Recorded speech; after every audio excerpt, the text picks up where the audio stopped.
السلام علیکم۔ شفق YouTube channel کے ساتھ میں ہوں آپ کی ہوسٹ ہیڈما۔ ایسا معروف شخص جو امریکہ کا قومی ہیرو بن گیا، لیکن اس نے کیا کیا تھا، جانیے اس ویڈیو میں۔ تم جانتے ہو کہ دنیا کا معروف بلکہ مصروف ترین ایئرپورٹ کون سا ہے؟ ان کی نظریں میرے چہرے پر جم گئی۔ میں نے 5-7 ایئرپورٹوں کا نام لیا، لیکن انہوں نے ہر نام پر نفی میں سر ہلا دیا۔ میں نے تھک کر عرض کیا، سر آپ ہی فرما دیجئے۔ وہ میٹھے لہجے میں بولے، شکاگو اوہیئر کا شمار دنیا کے مصروف ترین ایئرپورٹ میں ہوتا ہے۔ اس ایئرپورٹ سے روزانہ 119 انٹرنیشنل فلائٹس اڑتی ہیں۔ یہ اس وقت دنیا کا 8واں بڑا جبکہ 2008 تک یہ دنیا کا دوسرا بڑا ایئرپورٹ تھا۔ اس نے 2003 میں شمالی امریکہ کے بہترین ایئرپورٹ کا اعزاز بھی حاصل کیا تھا۔ اس کے 4 ٹرمینل اور 182 گیٹ میں انہیں ستائشی نظروں سے دیکھا۔ وہ مسکرا کر بولے، لیکن کہانی یہ نہیں، کہانی اس ایئرپورٹ کا نام ہے۔ اوہیئر ایک چھوٹا سا سرکاری ملازم تھا۔ اوہیئر کا پورا نام بچ اوہیئر تھا۔ وہ امریکی فوج میں فائٹر پائلٹ تھا۔ دوسری جنگ عظیم کے دوران اس کی duty aircraft carrier Lexington پر لگ گئی تھی۔ یہ aircraft carrier Pacific Ocean میں کھڑا تھا اور اوہیئر اور اس کے دوسرے فائٹر پائلٹ بحری جہاز سے اپنے طیارے اڑا رہے تھے، جاپانیوں پر حملہ کرتے تھے اور واپس آ جاتے تھے۔ 1941 دسمبر کی ایک شام اوہیئر اپنے ساتھیوں کے ساتھ اڑا۔ یہ لوگ ابھی چند میل دور گئے تھے کہ اوہیئر نے اپنے سنگل انجن گلومین F-4F طیارے کے فیول کی سوئی دیکھی اور اس طیارے میں پٹرول بہت کم تھا۔ اوہیئر نے اپنے چیف کو اپنی پوزیشن بتا دی۔ چیف نے اسے فوری طور پر واپس جانے کا حکم دے دیا۔ اوہیئر اپنے ایئر کرافٹ کیریئر کے ساتھ واپس مڑا۔ جب وہ کیریئر کے قریب پہنچا تو اس نے ایک عجیب منظر دیکھا۔ اس نے دیکھا کہ 9 جاپانی طیارے کیریئر پر حملہ آور ہیں اور کیریئر کی حفاظت کے لیے وہاں کوئی طیارہ موجود نہیں۔ اس صورتحال میں اوہیئر کے پاس 2 راستے تھے۔ وہ اکیلا ان تمام جاپانی طیاروں کا مقابلہ کرتا یا پھر وہ اپنی جان بچا کر فرار ہو جاتا۔ اوہیئر ایک دلیر شخص تھا، لہٰذا اس نے مقابلہ کرنے کا فیصلہ کیا۔ وہ جاپانی طیاروں پر پل پڑا۔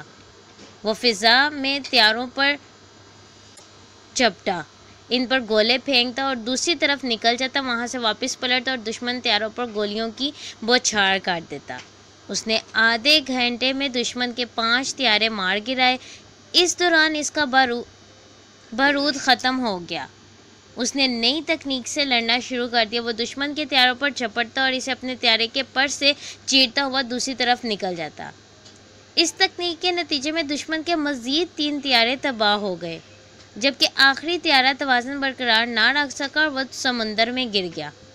اوہیئر کیریئر پر اتر آیا۔ اسی اثناء میں اس کے ساتھی پائلٹ واپس آ گئے۔ اوہیئر نے ان کو ساری بات بتائی، لیکن ان لوگوں نے یقین کرنے سے انکار کر دیا۔ اس زمانے میں امریکی فضائیہ کے تمام طیاروں میں کیمرے نصب ہوتے تھے۔ یہ کیمرے آپریشن کے دوران تصویریں اتارتے تھے۔ اوہیئر اپنے طیارے سے کیمرہ اتار کر لے آیا۔ جب تصویریں بن کر آئیں تو پورے امریکہ میں شور ہو گیا۔ امریکہ کا بچہ اوہیئر زندہ باد کے نعرے لگانے لگ پڑا۔ حکومت نے فروری 1942 میں اوہیئر کو دوسری جنگ عظیم کا پہلا نیوی SACI ایوارڈ دیا، جبکہ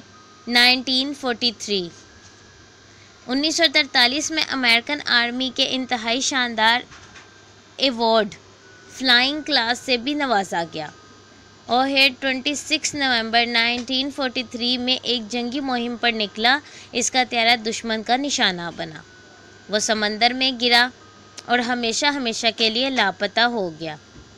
اس کی موت کے بعد امریکی حکومت نے اپنا سب سے بڑا ایئرپورٹ اس کے نام سے منسوب کر دیا۔ وہ خاموش ہو گئے۔ میں نے جذباتی لہجے میں کہا، سر ولٹر، یہ تو واقعی لاجواب کہانی ہے۔ وہ مسکرائے نہیں۔ میں نے اس سے بھی اچھی کہانی سنانا چاہتا ہوں۔ میں ہمتاً گوش ہو گیا۔ تو وہ بولے، شکاگو میں एजी एडी नाम का एक वकील रहता था। अल्लाह ताला ने उसे बेतहाशा जहानत से नवाज रखा था। उसे अमेरिका का सारा कानून अज़बतर था। वो शिकागो का सबसे बड़ा अच्छा मुकर्रर भी था। कैरियर के आगाज़ में इसकी मुलाकात अल पाकोन नाम के एक बदमाश से हो गई।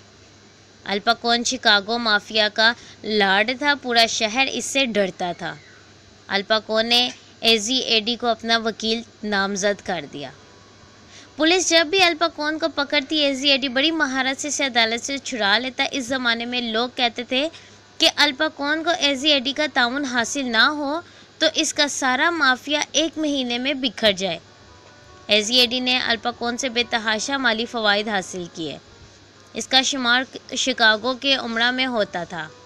इसके पास शहर का सबसे बड़ा फार्म हाउस था। वो 20 गाड़ियों और लंबे चौड़े बैंक बैलेंस का मालिक था। एजी एडी का एक ही बेटा था। उसने इसे दुनिया की हर नेमत दे रखी थी। एक दिन ये बेटा घर आया और अपने बाप का दामन पकड़ के बोला, डैडी मैं जब भी बाहर जाता हूँ तो बच्चे मुझे अल पाकोन कहकर छेड़ते हैं। बेटे की ये बात बाप के दिल पर लगी। वो बेटे का हाथ पकड़कर सोफे पर बैठ गया और इसने सोचा, मैं अपने बेटे को दुनिया की तमाम सहूलतें दे दी हैं, लेकिन एक अच्छी शनाख्त, एक अच्छा नाम नहीं दे सका। एजी एडी ने इसी वक्त अल पाकोन का साथ छोड़ने का फ़ैसला कर लिया। वो घर से निकला तो वो जानता था कि वो कभी घर वापस नहीं आ सकेगा। अल पाकोन के कागज़ों में गद्दारी की सज़ा मौत होती है, लेकिन इसके बावजूद एजी एडी सीधा थाने गया और इसने अल पाकोन के खिलाफ वादा माफ़ गवाह बनने का ऐलान कर दिया। पुलिस ने उसी वक्त अल पाकोन को गिरफ्तार कर लिया। एजी एडी घर की तरफ रुखसत हुआ तो रास्ते में इसे किसी ने गोली से उड़ा दिया। वो रुकी और मेरी तरफ देखकर मुस्कुराए। ये कहानी यहाँ ख़त्म हो जाती है। मैंने हैरान होकर अर्ज़ किया, सर ये तो नहायत ही फजूल और बचगाना सी कहानी है। जासूसी नावल डाइजेस्ट ऐसी कहानियों से भरे पड़े हैं। उन्होंने कहका लगाया और कहा, मैं अभी एक फ़िक्रा बोलूँगा और ये दुनिया की बेहतरीन और इंतहाई कीमती कहानी हो जाएगी। उन्होंने सर्कस के जादूगरों की तरह मेरी तरफ देखा और मुस्कुरा कर बोले, हमारी पहली कहानी का हीरो ओहेयर इस एजी एडी का बेटा था। मुझे झटका लगा और मैं शिद्दत हैरत से खड़ा हो गया। वो मुस्कुराए और कहा, मेरे बच्चे, बाज़ फ़ैसले और बाज़ नेकियां खजूर के दरख्तों की तरह होती हैं। एक नस्ल उसे काश्त करती है और इनकी आबियारी करती है और इन्हें जवान करती है और इसके बाद कब्र में उतर जाती है और दूसरी नस्ल इस नेकी, इस फ़ैसले का फल खाती है। अगर एजी एडी इस लम्हे ये फ़ैसला ना करता तो इसका बेटा बड़ा होकर किसी माफिया का हिस्सा बन जाता। वो किसी पुलिस मुकाबले में मारा जाता और तारीख इसका नाम तक फरामोश कर देती। लेकिन एजी एडी ने अपने बेटे को एक अच्छा नाम देने का फ़ैसला किया। वो खुद मर गया, लेकिन अपने बेटे को नेकी और सच्चाई के रास्ते पर खड़ा कर गया। यहाँ तक कि इसका बेटा ओहेयर इस रास्ते पर चलता चलता अमेरिका का कौमी हीरो बन गया। वो अपने बाप को ऐसी शनाख्त दे गया जो क़यामत तक बरकरार रहेगी। आज भी जब कोई त्यारा ओहेयर एयरपोर्ट पर उतरता है और इसके अंदर ख़वातीनो हज़रात हम चंद लम्हों में ओहेयर एयरपोर्ट पर उतरने वाले हैं का ऐलान होता है, तो सब लोग सर से टोपी उतारकर एजी एडी की अज़मत को सलाम करते हैं और सर झुकाकर उसे जिंदाबाद का नजराना पेश करते हैं। एजी एडी और इसके बेटे ओहेयर की कहानी बताते हैं कि अच्छे फ़ैसले दरख्त के कलम की तरह होते हैं। अगर आप चाहते हैं कि आपकी औलाद गर्मी, तपिश और बारिश से महफूज रहे तो अब एजी एडी की तरह अपने सहन में किसी अच्छे फ़ैसले की तरह कलम बोना पड़ती है। आपको अपनी नस्ल, अपनी औलाद को अच्छा नाम देने के लिए अपनी जान, अपनी ज़ात तक की कुर्बानी देना पड़ती है। तभी एजी एडी जैसे बच्चे अपने वालिदैन का नाम रोशन करते हैं। वालिदैन का एक कदम और एक फ़ैसला बच्चे के फ्यूचर के लिए और उसका नाम ज़िंदा रखने के लिए एक अहम किरदार अदा करते हैं, एजी एडी और ओहेयर की तरह। इस तरह की मज़ीद वीडियो सुनने के लिए शफ़क़ यूट्यूब चैनल को लाइक और सब्सक्राइब करना मत भूलें। शुक्रिया।